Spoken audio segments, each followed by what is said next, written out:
Chapter 1, Celtic and Roman Britain by Charles Oman. In the dim dawn of history, our island was a land of wood and marsh, broken here and there by patches of open ground, and pierced by occasional trackways, which threaded the forest and circled round the edges of the impassable fen. The inhabited districts of the country were not the fertile river bottoms where population grew thick in after days. These were in primitive times nothing but sedgy water meadows or matted thickets. Men dwelt rather on the thinly wooded upland, where, if the soil was poor, it was at any rate free from the tangled undergrowth that covered the valleys. It was on the chalk ridges of Kent or Wilts, or the moorland hills of Yorkshire or Cornwall, rather than on the brink of the Thames or Severn, that the British tribes clustered thick. Down by the rivers there were but small settlements of hunters and fishers perched on some knoll that rose above the brake and the rushes. The earliest explorers from the south, who described the inhabitants of Britain, seem to have noticed little difference between one wild tribe and another. But as a matter of fact, the islanders were divided into two, or perhaps three distinct races, who had passed westward into our island at very different dates. First had come a short, dark people, who knew not the use of metals and wielded weapons of flint and bone. They were in the lowest grade of savagery, had not even learnt to till PG2 the soil, and lived by fishing and hunting. They dwelt in rude huts, or even in the caves from which they had driven out the bear and the wolf. Long after these primitive settlers, the first wave of the Celts, 7 or 8 centuries before Christ, came flooding all over Western Europe and drove the earlier races into nooks and corners of the earth. They crossed over into Britain after overrunning the lands on the other side of the Channel and gradually conquered the whole island, as well as its neighbor, Erin. The Celts came in two waves. The first, composed of the people who were called Gael, seemed to have appeared many generations before the second, who bore the name of Britons. The Gael are the ancestors of the people of Ireland and the Scotch Highlands, while the Britons occupied the greater part of England and Wales and are the progenitors of the Welsh of today. The old savage race who held the islands before the Celts appeared were partly exterminated and partly absorbed by the newcomers. The Celts on the eastern side of the island remained unmixed with their predecessors, but into the mountainous districts of the west they penetrated in less numbers, and there the ancient inhabitants were not slain off, but became the serfs of their conquerors. Thus the eastern shore of Britain became a purely Celtic land, but in the districts along the shore of the Irish Sea, where the Gael bore rule, the blood of the earlier race remained, and the population was largely non-Celtic. There are to this day regions where the survival of the ancient inhabitants can be traced by the preponderance of short stature and dark hair among the inhabitants. Many such are to be found both in South Wales and in the Highlands of Scotland. The Gael, therefore, were of much less pure blood than the later coming Britons. The Britons and their Gaelic kinsmen, though far above the degraded tribes whom they had supplanted, still showed many signs of savagery. They practiced horrid rites of human sacrifice, in which they burnt captives alive to their gods, cramming them into huge images of wickerwork. But the barbarous practice which most astonished the ancient world was their custom of marking themselves with bright blue patterns painted with the dye of woad, and this led the Romans to give PG3 the northern tribes, who retained the custom longest, the name of the Picti, or painted men. The Celts were a tall, robust, fair-haired race who had reached a certain stage of civilization. They tilled the fields and sailed the seas, but their chief wealth consisted in great herds of cattle, which they pastured in the forest clearings which then constituted inhabited Britain. They wore armor of bronze and used brazen weapons, to which in a later time they added iron weapons also. They delighted to adorn their persons with torques or necklaces of twisted gold. Their chiefs went out to war in chariots drawn by small, shaggy horses, but alighted, like the ancient Greeks of the heroic age, when the hand-to-hand fighting began. Like all Celtic tribes in all ages, the Britons and the Gael showed small capacity for union. They dwelt apart in many separate tribes, though sometimes a great and warlike chief would compel one or two of his neighbors to do him homage. PG4, but such kingdoms usually fell to pieces at the death of the warrior who had built them up.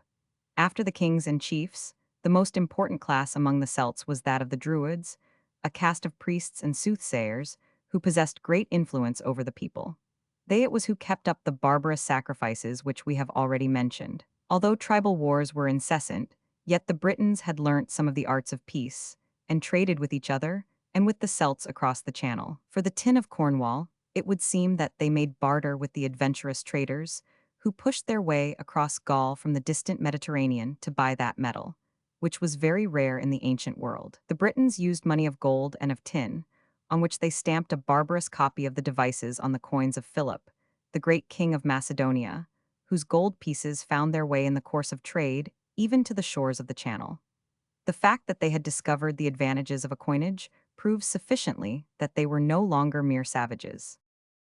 We have no materials for constructing a history of the ancient Celtic inhabitants of Britain till the middle of the 1st century before Christ, when the great Roman conqueror, Julius Caesar, who had just subdued northern Gaul, determined to cross the straits and invade Britain. He wished to strike terror into its inhabitants, for the tribes south of the Thames were closely connected with their kinsmen on the other side of the Channel, and he suspected them of stirring up trouble among the Gauls.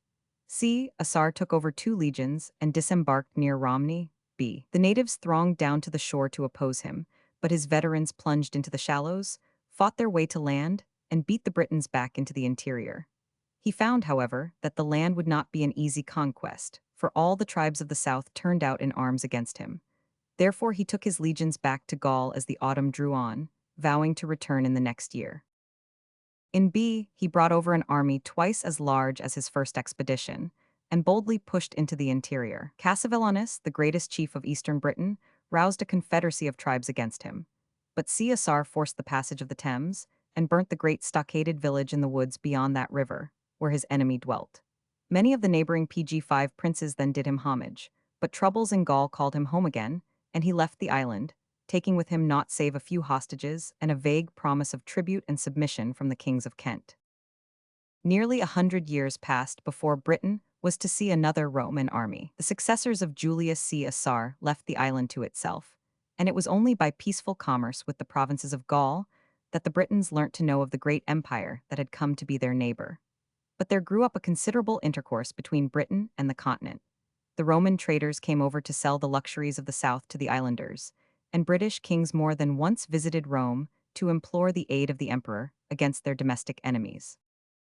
But such aid was not granted, and the island, though perceptibly influenced by Roman civilization, was for long years not touched by the Roman sword.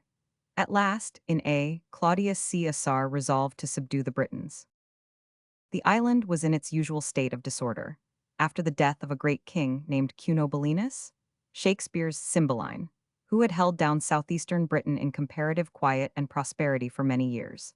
Some of the chiefs who fared ill in the civil wars asked Claudius to restore them, and he resolved to make their petition an excuse for conquering the island. Accordingly, his general, Aulus Plautius, crossed the Channel and overran Kent and the neighboring districts in a few weeks.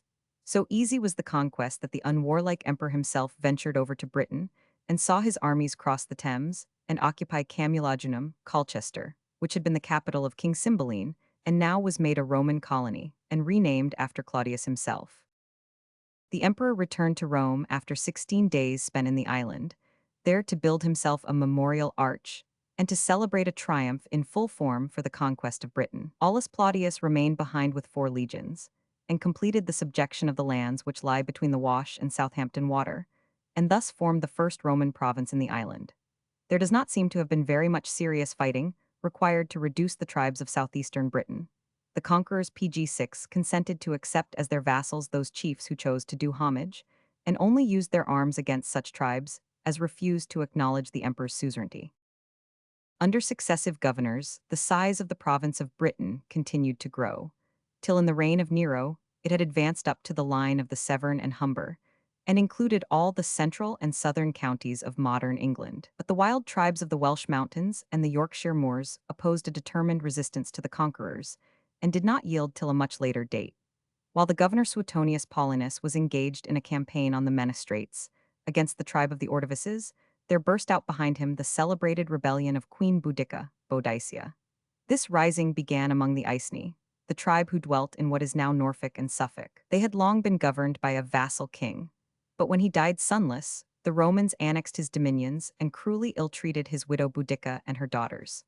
Bleeding from the Roman rods, the indignant queen called her tribesmen to arms and massacred all the Romans within her reach. All the tribes of eastern Britain rose to aid her, and the rebels cut to pieces the 9th Legion and sacked the 3 towns of Londinium, Verulamium, and Camulodunum, slaying, it is said, as many as 70,000 persons in their wild cruelty. But presently the governor Paulinus returned from his campaign in Wales at the head of his army, and in a great battle defeated and destroyed the British hordes.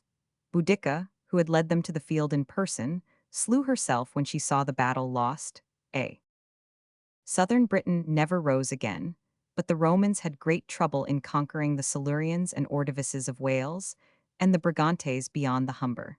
They were finally subdued by the great general Agricola, who governed the British province Fro to 85.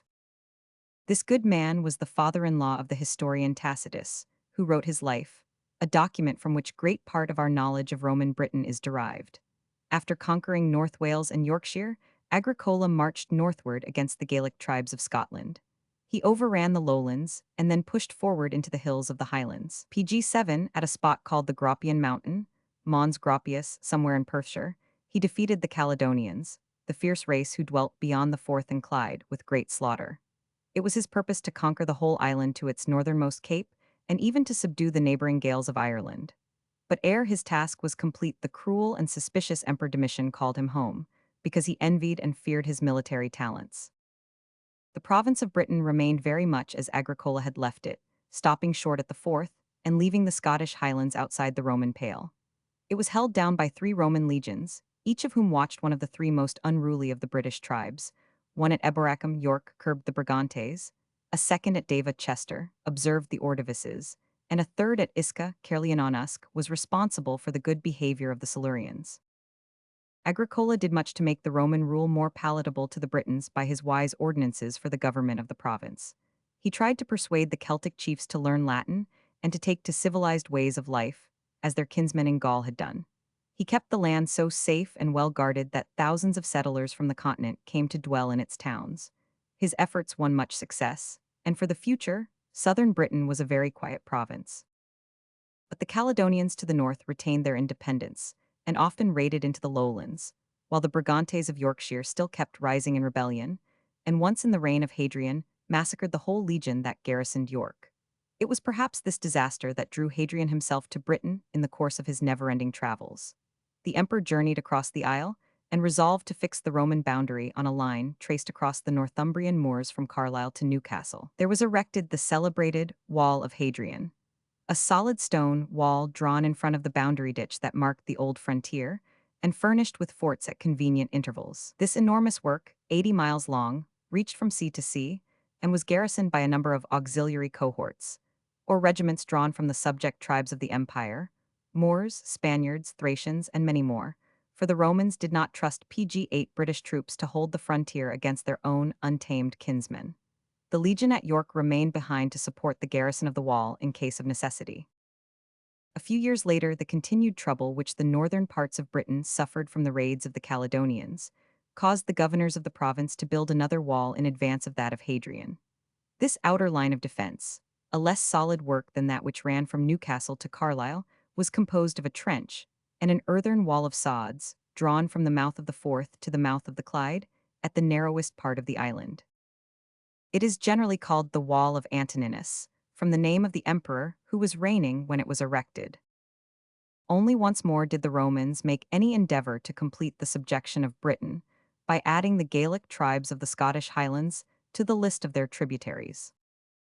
In 208-910, the warlike Emperor Severus led the legions north of the Wall of Antoninus, and set to work to tame the Caledonians by felling their forests, building roads across their hills, and erecting forts among them.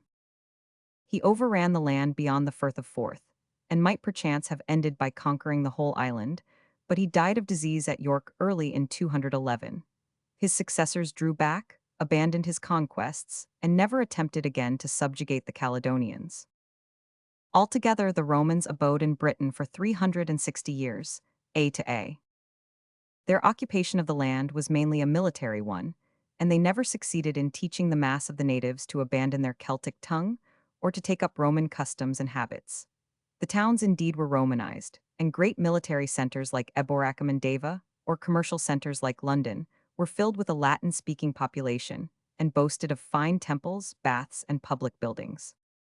But the villagers of the open country, and the Celtic landholders who dwelt among them, were very little influenced by the civilization of the town dwellers, and lived on by themselves much in the way of their ancestors, worshipping the same Celtic gods, using the same rude tools and vessels, and dwelling in the same low clay huts, though the townsmen were PG-10 accustomed to build stone houses after the Roman fashion, to employ all manner of foreign luxuries, and to translate into Minerva or Apollo or Mars the names of their old Celtic deities Sul or Mabon or Belucatadrus.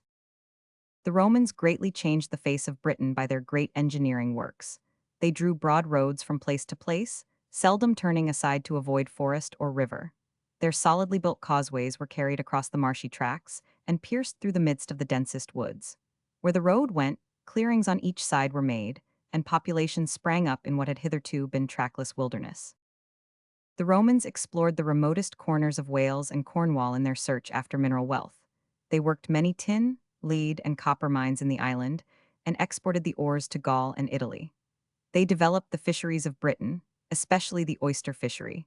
Not only did they prize British pearls, but the oysters themselves were exported as a special luxury to the distant capital of the world. They improved the farming of the open country so much that in years of scarcity, the corn of Britain fed northern Gaul. In the more pleasant corners of the land, Roman officials or wealthy merchants built themselves fine villas, with floors of mosaic, and elaborate heating apparatus to guard them against the cold of the northern winter. Hundreds of such abodes are to be found. They clustered especially thick along the south coast and in the Vale of Gloucester. Gauls, Italians, Greeks, and Orientals came to share in the trade of Britain, and at the same time, many of its natives must have crossed to the continent, notably those who were sent to serve in the auxiliary cohorts of Britons, which formed part of the Roman army and were quartered on the Rhine and Danube. But in spite of all this intercourse, the Celts did not become Romanized like the Gauls or Spaniards. The survival of their native tongue to this day sufficiently proves it. In all the other provinces of the West, Latin completely extinguished the old native languages. In the towns, however, the Britons often took Roman names, and men of note in the countryside did the same. Many of the commonest Welsh names of today are corrupt forms of Latin names. Owen, for example, is a degradation from Eugenius, and Rhys PG-11 from Ambrosius, though they have lost so entirely the shape of their ancient originals. Britain shared with the other provinces in the disasters which fell upon the empire in the 3rd century. In the days of the weak usurpers who held the imperial throne after the extinction of the family of Severus, 3 races are recorded as having troubled the land. The first was the ancient enemy, the Caledonians from beyond the wall, whom now the chronicles generally style Picts. The painted men, because they alone of the inhabitants of Britain still retained the barbarous habit of tattooing themselves. The second foe was the race of the Saxons, the German tribes who dwelt by the mouths of the Elbe and Weser. They were great marauders by sea, and so vexed the east of Britain by their descents that the emperors created an officer called the Count of the Saxon Shore, whose duty was to guard the coast from the Wash as far as Beachy Head by a chain of castles on the water's edge and a flotilla of war galleys. The third enemy was the Scottish race, a tribe who then occupied northern Ireland and had not yet moved across to the land which now bears their name. They infested the shores of the province which lay between the Clyde and the Severn. Attacked at once by Pict and Scot and Saxon, the province declined in prosperity and gained little help from the continent, where emperors were being made and remade at the rate of about one every 3 years. Britain seems to have first recovered herself in the time of Carausius, a count of the Saxon shore, who proclaimed himself emperor and reigned as an independent sovereign on our side of the Channel, 287. His fleet drove off the Saxons, and his armies held back the Pict and Scot as long as he lived. But after a reign of 7 years, the rebel emperor was murdered, and 3 years later the province was reunited to the empire. For the next 20 years, Britain was under the rule of the emperors Constantius and Constantine, both of whom dwelt much in the island and paid attention to its needs. Constantius died at York, and his son, Constantine the Great, the first Christian emperor, went forth from Britain to conquer all the Roman world. But with PG-12, the extinction of this great man's family in 362, evil days began once more. Barbarians were thronging round every frontier of the empire, greedy for the plunder of its great cities, while within were weak rulers, vexed by constant military rebellions. The Pict, the Scot, and the Saxon returned to Britain in greater force than before, and pushed their raids into the very heart of the province. Meanwhile, the soldiery who should have defended the island were constantly being drawn away by ambitious generals, who wished to use them in attempts to seize Italy and win the imperial diadem. The ruin of Britain must be attributed to this cause more than to any other.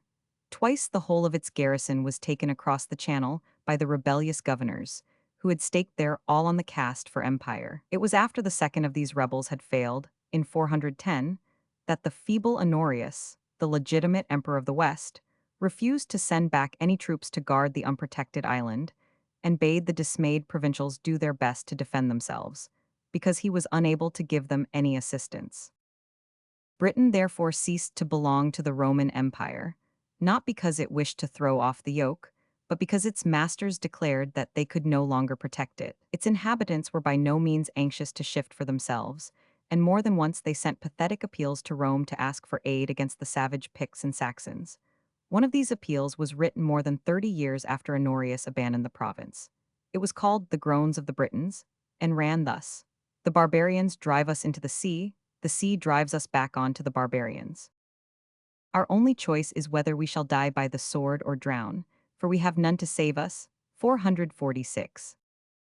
In spite of these doleful complaints, Britain made a better fight against her invaders than did any other of the provinces, which the Romans were constrained to abandon in the 5th century.